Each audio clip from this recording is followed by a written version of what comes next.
So today we are going to rationalize the denominator of complex numbers when there is a binomial in the denominator. So what that means is you're going to have two terms in the denominator, something like 7 divided by 3 plus 2i. And so whenever we have this is different than yesterday because we only had a single term down here. We're going to have to work with what's called the conjugate. We're going to create conjugate pairs. And so let's take this example, 3 plus 2i. Its conjugate is 3 minus 2i. You change the sign of the middle term, or second term. So what is the conjugate pair for negative 3 plus 2i? Well, the conjugate pair, what is the conjugate of that, is 3 minus 2i. So if all I'm asking you to do is find the conjugate, all you're doing is putting it with a minus sign in between, or changing the sign from minus sign to positive sign. So next thing is, the reason we're working with conjugates is they help us get the I out of the denominator. And the way it does is, so let's take this and let's multiply it by its conjugate. So we have our original was negative 5 minus 2i. The conjugate is going to be negative 5 plus 2i. And we're going to use that box that we've been using. And so let me go ahead and draw my box. And remember, on these, we work from the outside in. And so I'm going to go ahead and write the information I have, negative 5, negative 2i, and negative 5, positive 2i. And let's go ahead and multiply this in and see what we end up with. Negative 5 times negative 5 is a positive 25. Negative 5 times a negative 2 is a positive 10i. Now let's do the next column, 2i. 2i times negative 5 gives me a negative 10i. 2i times negative 2i gives me a negative 4i squared.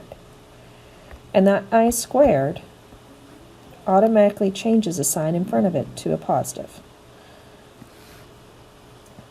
If these are not opposite signs, you did something incorrect on your multiplication, is these will cancel each time when you're multiplying by conjugates, leaving you only the blue diagonal. So we'll have 25, and that sign changed to a positive, plus 4. So 29. These will always result in a single number, no i's, when you multiply by conjugate. So now, if we have that in the denominator, we no longer have an I in our denominator. So let's go ahead and now actually rationalize the denominator, pulling all these steps together. So, just like we did when we rationalized the denominator yesterday, we have to multiply by a 1. But this time, the 1 we're going to multiply by is going to be the conjugate pair. So the conjugate pair of that is going to be 4 plus 2i. In the numerator, we're just going to distribute. But in the denominator, we're going to go ahead and use the box.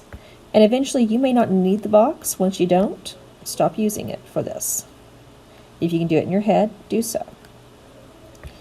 So right now, what we had 4 negative 2i.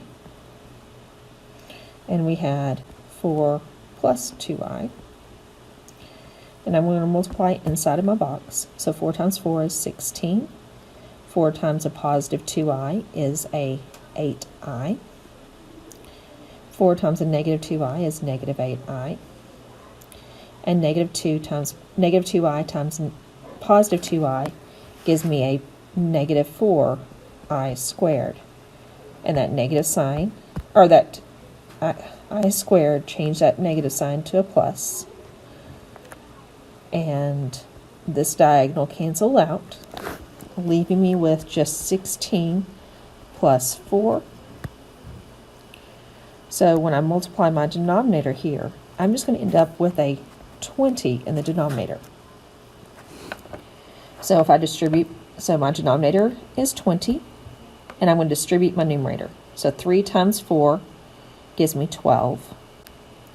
3 times 2 gives me 6. And now we're back to similar problems from yesterday. We're going to go ahead and simplify this. We're going to split this into the two fractions. So 12 over 20 plus 6i over 20. We're writing it in that a plus bi format. And 12 and 20, it can both be reduced by 4, leaving me a 3 and a 5. 6 and 20 can both be reduced by 2, leaving me a 3 and a 10. And so my final answer is 3/5 plus 3/10 I. Let's do another one with a different type of numerator. This time we're going to have an I in the numerator. And so let's look and see what's going to happen. Again, we're focused in on the denominator when we're creating our conjugate pair. So the conjugate pair, go ahead and identify which of these listed next are the conjugate pair. You should have said 6 plus 4i. And so we're going to multiply by 6 plus 4i. And in the numerator, again, it's just going to distribute because we ended up with just a single term in the original. And so we're going to go ahead and multiply in our denominator.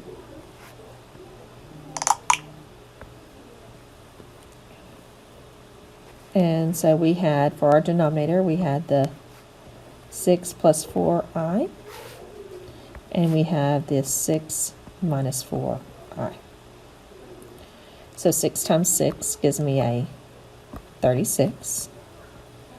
6 times positive 4, 6 times a negative 4i gives me a negative 24i.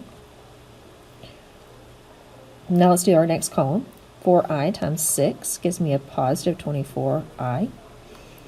And 4i times negative 4i gives me a negative 16i squared. And that I squared changes the sign to a positive. And so I have 36 plus 16. And that gives me 52.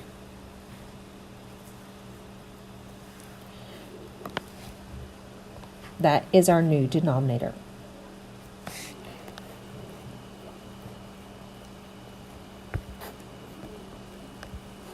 Our numerator, we're distributing that ai to both pieces. So 8 times 6 gives me 48. And there's just one I at that time.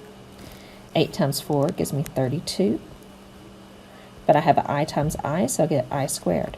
That I squared tells that sign in front of it to change signs. So that's going to become a subtraction sign now. So let me rewrite that. And to our two fractions. So we have 48i over 52 minus 32 over 52. And so we're going to see what will divide into both those pieces. So out of the first one, 4 will divide evenly into both pieces, and that would give us a 12 and a 13. And the same thing on that other one. Both of them were divisible by 4, giving us a 13 and an 8. And now we need to write it in the format of a plus bi. So the a is the 8/13. It was negative plus 12/13 I. Let's do our last problem that we're going to do together. Number 8. And so on this one, what's different is we have a binomial both in numerator and denominator. So in all the other ones we've just distributed. This time we're going to have to use a box both for our numerator and our denominator. But you're going to find the conjugate pair for your denominator because that's what we don't want to have the I in. So our conjugate pair that we're going to multiply by is going to be -1 minus 7i. This time, like I said, we're going to use two boxes. I'm going to go ahead and do the first box, our denominator box.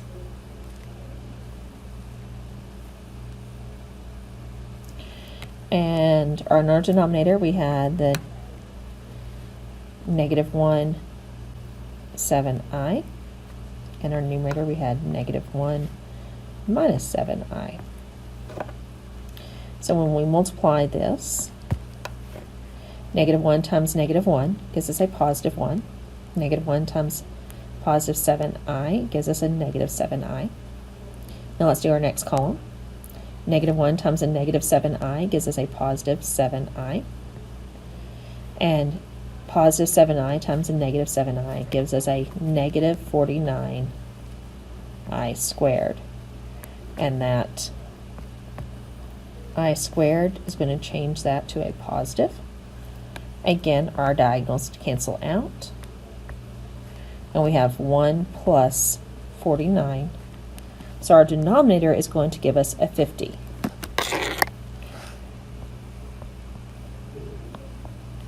Now we're going to do the same idea, but for our numerator. And so let's go ahead and create our box. The negative 1 minus 7i stays the same. That's what's being multiplied there.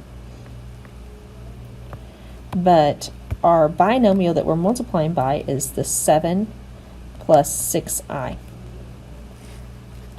Now let's multiply those through, and we end up with negative 1 times 7 gives us a negative 7. Negative 1 times positive 6i. This is a negative 6i. Now let's do our next column. We get negative 7i times 7 gives us a negative 49i. Negative 7 times positive 6 gives us a negative 42i squared. Now, that I squared changes the sign. This time, it did not cancel in that diagonal. That's because we're not multiplying by its conjugate. That only works when you're multiplying by the conjugate. So let's take and look at our real and our imaginary parts on this one.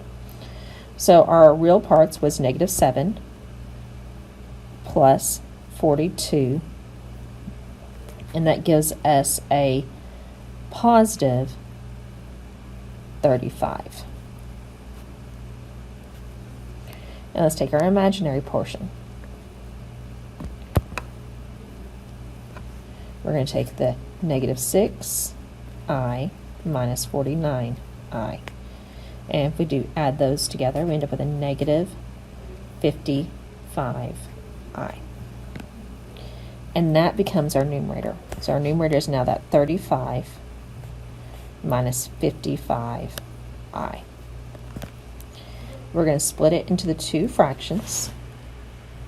So 35 over 50 minus 55 over 50i.